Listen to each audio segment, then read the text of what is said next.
لوگوں کو جیلوں میں ڈالا, پھر وہ نکلے, پھر کچہریوں میں چکر لگائے, ہراساں کیا گیا. میرے اوپر اب تک 74 FIR کٹ چکی ہیں. کتنی دفعہ میں کچہریوں میں پھرا ہوا ہوں اور بیلیں کرواتا پھرا ہوں, صرف اور صرف ہمیں دبانے کے لیے کہ ہم شاید ڈر جائیں گے, ہم گھبرا جائیں گے, ہم دل برداشتہ ہو جائیں گے. صحافیوں سے جو کیا گیا, کبھی پاکستان میں اس طرح, اور صحافیوں سے کن سے کیا گیا؟ وہ صحافی جن کی اس معاشرے کے اندر ایک پہچان تھی, کریڈیبلٹی تھی, محب وطن تھے, ان صحافیوں سے جو انہوں نے کیا. اور یہ قوم کبھی نہیں بھولے گی جو ارشد شریف سے کیا, کبھی نہ میں بھولوں گا یا قوم بھولے گی کہ ایک ایسا آدمی جس کی کوئی قیمت نہیں تھی ضمیر کی, محب وطن پاکستانی, اس سے جو کیا گیا یہ قوم ہمیشہ یاد رکھے گی. اس کے علاوہ اعظم سواتی, شہباز گل, ہمارے لوگوں کو جو انہوں نے پکڑ کے تشدد کیا, کسٹوڈیل ٹارچر کی گئی, اور ان سے جو ان کے سامنے جو ان کی ننگا کر کے تشدد کر کے ان کی ویڈیوز بنائی گئی. اعظم سواتی کی ویڈیو ہمارے MP کو دکھائی گئی جس کو کہہ رہے تھے کہ نون لیگ میں چلے جاؤ, عمران خان پہ کاٹا مار دیا ہے, اس کو اس کا تشدد کرتے ہوئے اعظم سواتی کی ویڈیو دکھائی گئی. پھر جو نیچے گرے ہیں یہ لوگ, جو گندی ویڈیوز, جو آڈیو لیکس, جو اعظم سواتی کے گھر ان کی بیوی کو اور بیٹی کو جو ویڈیو, گندی ویڈیو بھیجی گئی, کبھی اس ملک میں ایسے نہیں ہوا. اور پھر سلمان فاروقی, اس کو پکڑ کے ننگا کر کے اس کو مارا گیا, اس کو دھمکایا گیا. سوشل میڈیا کے بچوں سے چونکہ 17-18 سال کے بچوں کو پکڑ کے انہوں نے اٹھا کے لے گیا, ان کو مار دھاڑ کے ڈرا دھمکا کے گھر واپس بھیجا گیا. ایسے کبھی نہیں ہوا پاکستان میں. تو کوشش یہ کی گئی کہ ظلم اور خوف پھیلا کے, تو یہ جو ایک تحریک انصاف کے ساتھ قوم جڑ گئی تھی, کسی طرح تحریک انصاف کو ختم کیا جائے. تو میں اس لیے بھی آج اپنے کارکنوں کو خاص طور پہ مبارک دے رہا ہوں کہ جس طرح میرے لوگ کھڑے ہوئے, ہر چیز برداشت کی. یہ جو ہم نے جیل بھرو تحریک شروع کی, وہ جب انہوں نے شروع میں لوگوں کو جیل میں جو ہمارے لوگوں نے گرفتاریاں دی, ہمارے لیڈرز نے دی, ان کو بھی میں خراج تحسین پیش کرتا ہوں. انہوں نے سب سے پہلے آگے, سب سے پہلے وہ ہوئے. تو تحریک بڑھتی جا رہی تھی. جس طرح تحریک بڑھ رہی تھی, گجرانوالہ, سرگودا, سائبال, اور زیادہ لوگوں نے گرفتاریاں دے رہی ہیں. پنڈی لوگ سامنے آ گئے, پشاور میں اتنی پبلک نکلائی, وہ پولیس گرفتاری نہ ان کو کرے. بڑھتی جا رہی تھی. اس سے کیا چیز ثابت ہوئی کہ یہ جو 11 مہینے میں ظلم کیا اور پھر ہمارے جو لوگوں کو جیلوں میں ڈالا, یہ جو جیل بھرو تحریک میں, ان کے اوپر خاص ظلم کیا گیا, ان کو مجرموں کی طرح رکھا گیا. جو میں ابھی کہانیاں سن رہا ہوں اپنے لوگوں سے, اپنے لیڈر سے, اپنے کارکنوں سے, خاص طور پہ ان کو, یعنی جس طرح کوئی فیصلہ کر کے کہ جناب یہ ہمارے کوئی دشمن ہے, وہ کیا گیا ان سے. کوئی پولیٹیکل پرزنر سے یہ حرکتیں نہیں کرتی جو انہوں نے جیلوں میں کی. میرے اوپر قاتلانہ حملہ ہوا.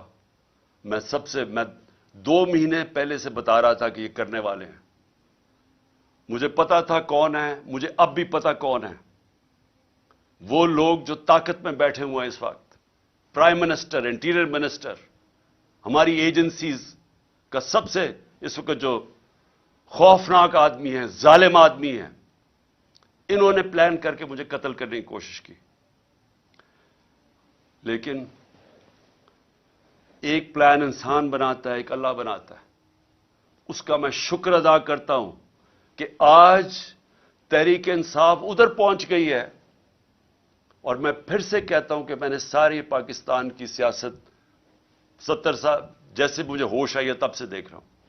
کبھی پاکستان کی تاریخ میں کسی جماعت کو اللہ نے وہ عزت دی جو آج تحریک انصاف کو دی ہے.